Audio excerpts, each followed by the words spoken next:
प्यारे बच्चों, इंग्लिश के ऑनलाइन क्लास में आपका स्वागत है। पिछली कक्षाओं में हम लोग पास्ट टेंस के बारे में जाने थे। उसके बाद उसका statement, negative, interrogative, interrogative plus negative जैसे सेंटेंस को बनाने का नियम हम लोग जाने थे। उसका आइडेंटिफिकेशन जाने थे। मैं भी बताया था if a subject works in past time it is called past tense, अथवा the past tense refers to something that took place in the past, यानी क्रिया के जिस रूप से बीते हुए समय का बोध हो उसे हम पास्ट टेंस कहते हैं। मैं ये भी बताया था कि वर्ब जो है वह क्रिया के विभिन्न रूपों का अध्ययन करता है। टेंस क्या है?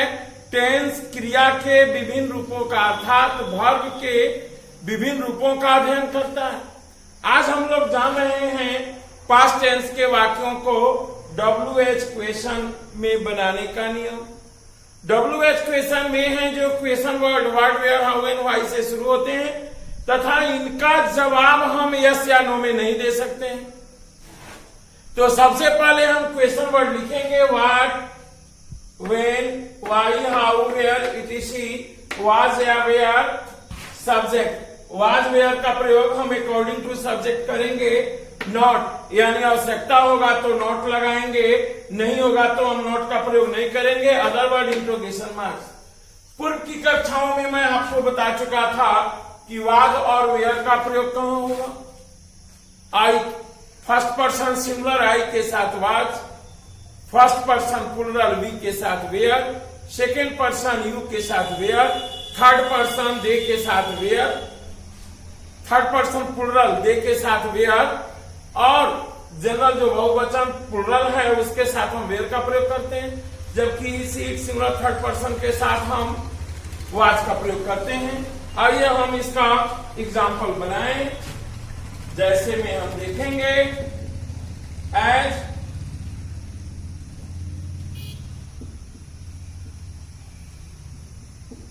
वे लोग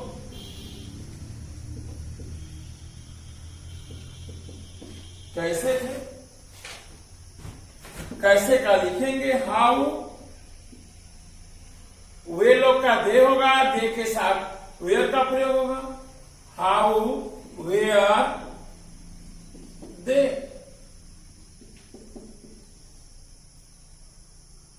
दूसरा देखिए, वह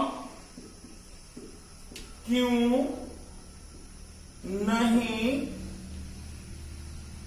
खुश था।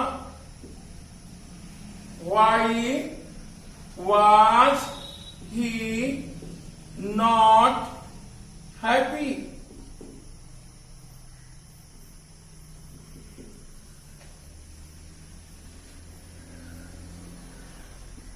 आपका नाम क्या था? What was your name? अब हम एक वाक्य को कई तरह से बना सकते हैं। जैसे मैं खुश था, मैं खुश नहीं था, क्या मैं खुश था, क्या मैं खुश नहीं था, मैं कब खुश था, मैं कहां खुश था, मैं क्यों खुश था।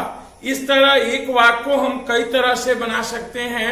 इसका रिवीजन विद्यार्थी स्वयं करेंगे। एक वाक्य को जितना तरह से बन सके उसको बनाइए और इसका पूर्वाभ्यास कीजिए। इसके बाद हम लोग जानेंगे यूज ऑफ पास्ट टेंस। आखिर हम पास्ट टेंस का प्रयोग कहां कहां करते हैं। हाँ, तो अब हम देख रहे हैं यूज ऑफ पास्ट टेंस अर्थात भूतकाल का प्रयोग। भूतकाल का प्रयोग हम कहां करते हैं, आइए हम जाने इसका यूज वन। प्रयोग नंबर 1, पास्ट टाइम से रिलेटेड सिचुएशन। पास्ट टाइम अर्थात बीते हुए समय से, रिलेटेड सिचुएशन संबंधित स्थिति। बीते हुए समय से संबंधित स्थिति का वर्णन करने में भी हम पास्ट टेंस का प्रयोग करते हैं।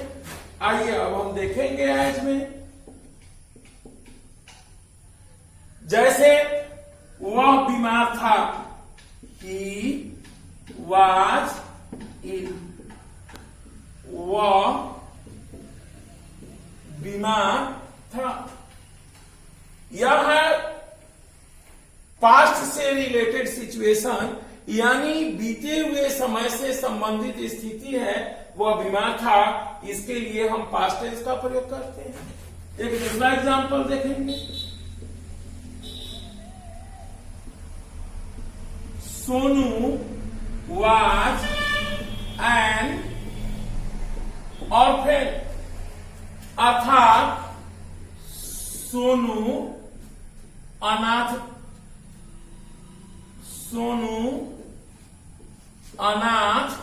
था। सोनू आज एन ऑर्फन। अब इसका हम देखेंगे यूज टू प्रयोग नंबर 2, कभी ना पूरी होने वाली इच्छा या कामना।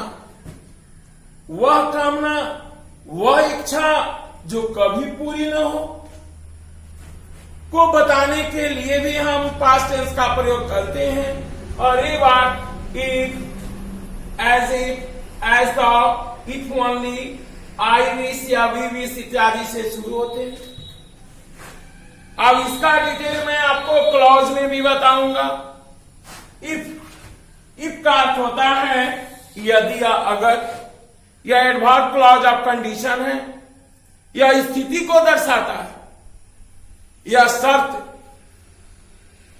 शर्त सूचक जो वाक्य होते हैं उसमें भी हम पास्ट टेंस का प्रयोग करते हैं। आइए हम एग्जांपल देखते हैं। एज, जैसे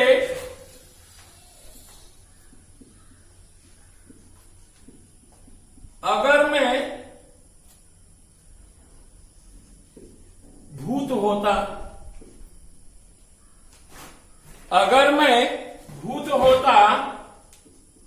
तो मैं यहां से गायब हो जाता। यह शर्त सूचक वाक्य है और यह इच्छा या कामना है जो कभी पूरा होने वाला नहीं है। यह संभव ही नहीं है कि मानव भूत हो जाए। अगर मैं भूत होता तो मैं यहां से गायब हो जाता। ऐसे वाक्यों का ट्रांसलेशन में हम पास्ट टेंस का प्रयोग करते हैं। आइए इसका ट्रांसलेशन देखते हैं। If I were a ghost I would disappear from here. appear माने प्रकट होना, disappear माने होता है गायब होना। इसका ट्रांसलेशन हो गया if I were a ghost I would disappear from here. अगर मैं भूत होता तो मैं यहां से गायब हो जाता। अब मैं आप लोगों को कुछ और एग्जाम्पल बता रहा हूं जिसको आप देखेंगे। आइए हम इसका और एग्जाम्पल देखते हैं।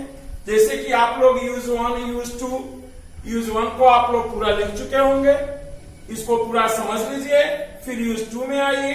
अब मैं आगे इसका दूसरा एग्जाम्पल बता रहा हूं। हाँ, तो अब हम देखेंगे इसका दूसरा एग्जाम्पल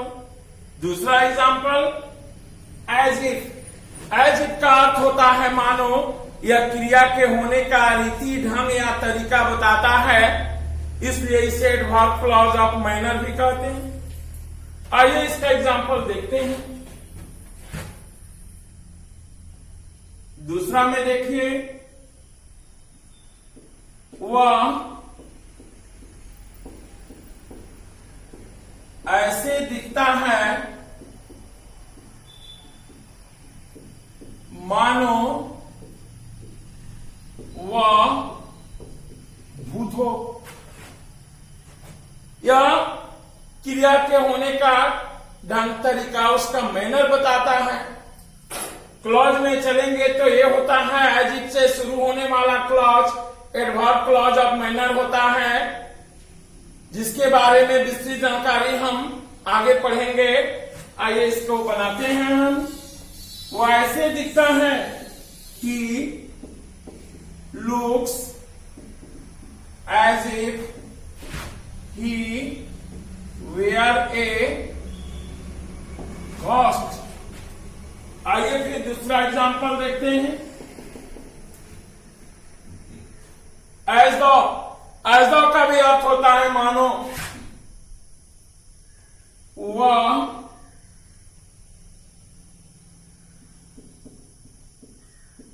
ऐसे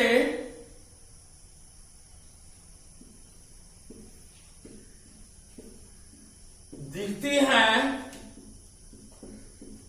मानो वह परी हो।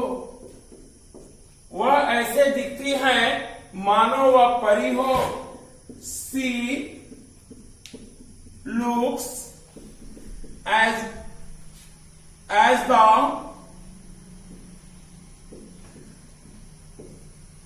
सी वेयर फेरी। या वह ऐसे दिखती है मानो वह विद्या की देवी हो। सी लुक्स एज इफ या as the she were Minerva. इस तरह हम बहुत सारे वाक्य को बना सकते हैं। आगे मैं एक और एग्जांपल आपको बताऊंगा। इसके आगे आप जानेंगे इफ ओनली, आई विश या वी विश। आई विश काश, जैसे ट्रांसलेशन कोई पूछे काश मैं डॉक्टर होता, यह पूरी कल्पना है। इसके लिए भी हम पास्ट टेंस का प्रयोग करते हैं। I wish I were a doctor.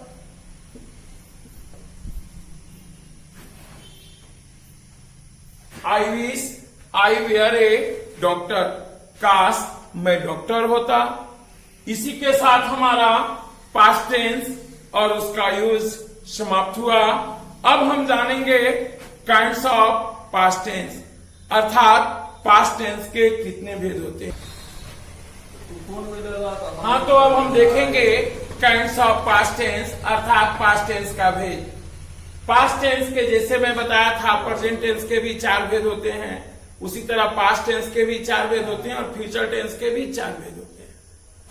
Past tense के भेद में सिंपल पास्ट टेंस या पास्ट इंडेफिनिट टेंस, इसको 2 नाम से जानते हैं। पास्ट कंटिन्यूअस टेंस या पास्ट प्रोग्रेसिव टेंस या पास्ट इम्परफेक्ट टेंस, इसको 3 नाम से जानते हैं। पास्ट परफेक्ट टेंस या पास्ट नॉन प्रोग्रेसिव टेंस, इसको 2 नाम से जानते हैं। पास्ट परफेक्ट कंटिन्यूअस टेंस या पास्ट परफेक्ट प्रोग्रेसिव टेंस, इसको भी 2 नाम से जानते हैं। अब हम बारी बारी से सबका अध्ययन करेंगे। अब हम जानेंगे 1 नंबर सिंपल पास्ट टेंस अथवा पास्ट इंडेफिनिट टेंस के बारे में अब हम जान रहे हैं। हाँ, तो अब हम जानते हैं सिंपल पास्ट टेंस, सामान्य भूतकाल। सबसे पहले हम जाने कि ये सिंपल पास्ट टेंस है क्या, सामान्य भूतकाल है क्या। The simple past tense is used to indicate an action completed in the past at a different time. सामान्य भूतकाल के क्रिया से पता चलता है कि कोई कार्य भूतकाल में किसी समय या निश्चित समय पर समाप्त हुआ। अब हम जानेंगे इसका आइडेंटिफिकेशन।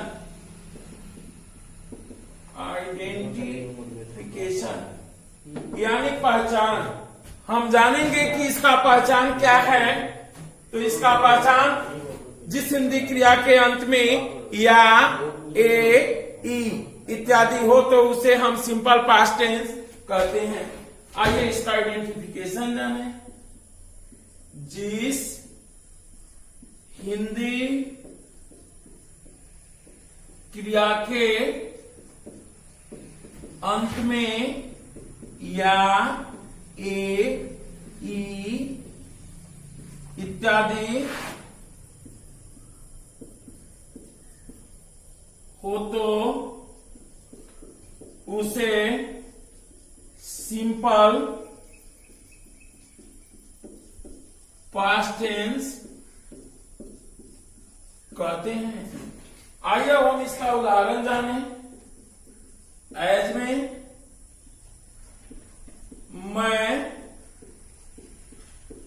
पहना गया।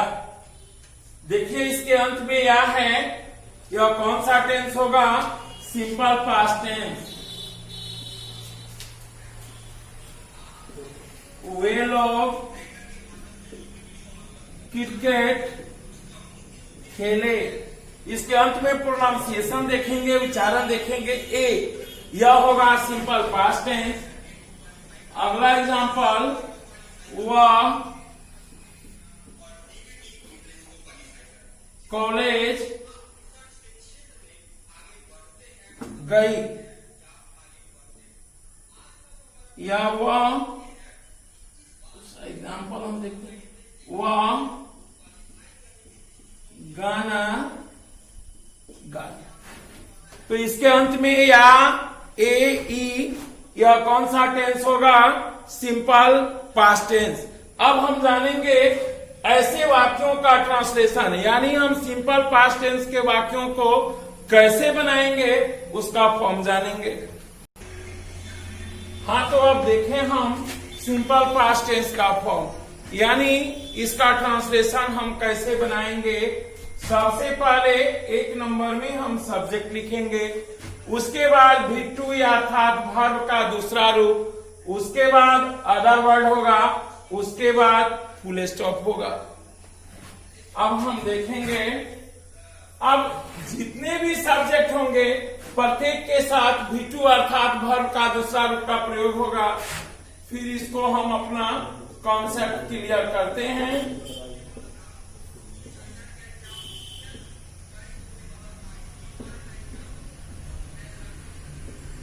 First person, second person, third person सभी के साथ V2 यानी वर्ब के दूसरा रूप का प्रयोग होगा।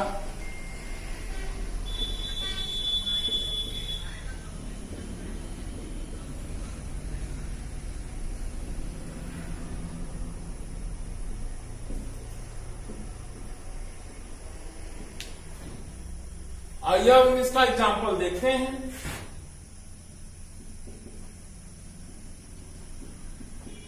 मैं